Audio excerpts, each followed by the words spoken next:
As 2022 draws to a close, on behalf of Tech Against Terrorism, I wanted to thank our stakeholders, without whom we wouldn't be able to do the good work that we're focused on. Our work at Tech Against Terrorism covers three core areas. The first is in understanding in detail how terrorists use the internet. Our second effort is around capacity building for platforms, and this has continued successfully. And of course, our third effort is in building technology. And in all of these respects, we're pleased to have made a number of significant successes. Our open source intelligence team has been working tirelessly to monitor terrorist use of platforms and to use this insight to inform platforms, policymakers, and the academic community about changes to the ways that the internet is being used by terrorists. We've also made great strides in reaching out to small tech platforms and providing our free mentorship service. We're pleased to announce that there have been 4 new members of the Tech Against Terrorism membership program, and we're now mentoring 17 platforms overall in support both of the Tech Against Terrorism membership process and of course the GIFCT membership process. The Terrorist Content Analytics platform is the world's first database of fully verified terrorist content.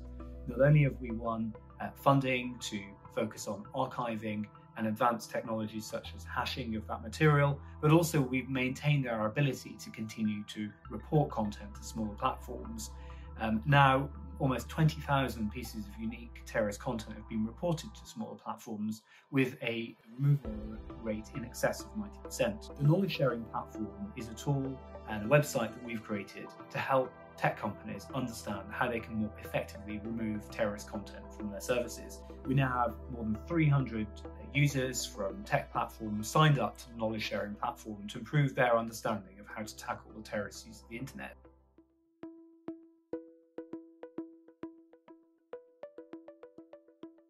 When analysing the terrorist use of the internet, it's important to make a distinction between the extreme far right and violent Islamist extremist groups. Certainly, at present, the way in which the internet is used by these groups is significantly different, but we are finding increased similarity, in particular with the extreme far right beginning to emulate or copy ways of using the internet that have been perfected by violent extremist groups related to violent Islamist extremism. Nevertheless, what we would like to focus on is the fact that the core threat remains the same. Whilst it's tempting to focus on novel and innovative uses of technology, and it's important to ensure that we are aware of those risks, the core effort should not change. The fact of the matter is that terrorists of all persuasions are still using the internet in ways that they have done for quite some time.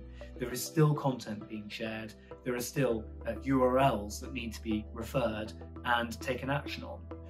So therefore, we want to stress that the battle is not over, the fight is not won. We have to continue our efforts to ensure that the obvious content remains in focus, because terrorists are still sharing officially labelled or officially branded material, and that is a big problem.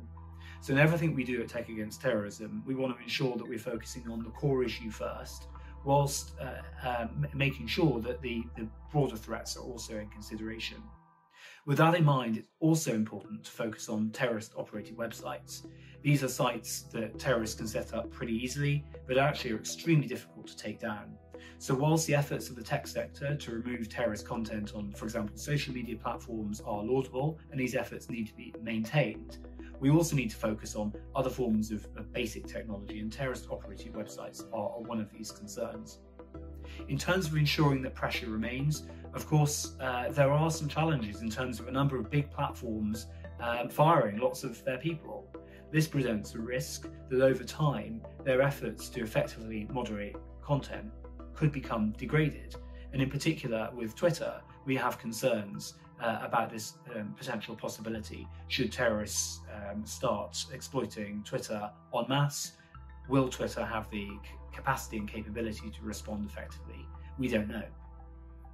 We're fortunate to work in a vibrant community of counter-terrorism experts.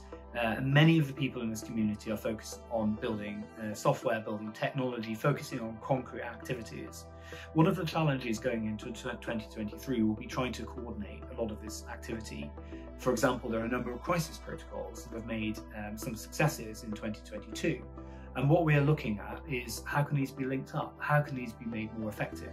So whilst there are some really good initial efforts in so many areas, what will be needed in 2023 is to figure out a way of linking all this up so that as a community we can be effective.